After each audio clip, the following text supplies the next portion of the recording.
Salut les amis. Et voilà où je vous emmène aujourd'hui. Tadam, sur le bord du lac.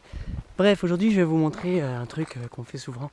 Vous voyez, il y a la forêt, etc. Et on vous dit souvent, ouais, va récupérer la matière organique du humus dans la forêt. Oui, c'est superbe. Par contre, c'est quand même, ça appartient à la forêt. C'est la nourriture de la forêt, de tous les micro-organismes, etc. Donc autant y aller très mollo. Et ma question, ça va être, mais pourquoi vous faites ça en fait? Parce que si c'est que tu veux nourrir ton sol, etc., c'est bien, ouais, c'est une très bonne idée. En revanche, il y a aussi des bactéries, des champignons, des nématodes et plein d'autres petits micro-organismes qui sont peut-être pas nécessairement bons pour ton jardin. Donc qu'est-ce que tu fais en fait avec le bon sol de forêt? T'en prends un petit peu, un petit sac si tu as envie.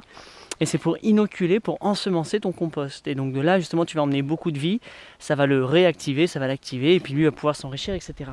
Par contre, si tu es d'accord avec moi et pas tout prendre à la forêt, ben voilà ce que toi tu peux prendre par contre.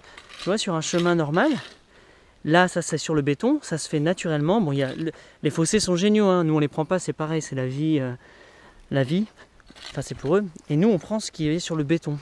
Donc tout ce qui est sur le béton là, il n'y a pas accès aux voitures d'ailleurs, généralement. Donc tout ce qui est là, on peut le prendre. Et c'est un super, regarde ça, c'est super, ça a été composté, écrabouillé, etc. Et donc voilà où on en est. Donc sans ça. Ah, ça sent bon. Et il y a du mycélium partout. Ah mais non, c'est cette mycélium, c'est pas le mycélium partout. Voilà, bon allez, on finit sur le t-shirt Nimo de mycélium. Ah oui, et ce que j'aime en fait, c'est que quand on imagine que tu vois, toutes les routes en béton, elles sont partout, elles recouvrent la France, elles recouvrent le monde.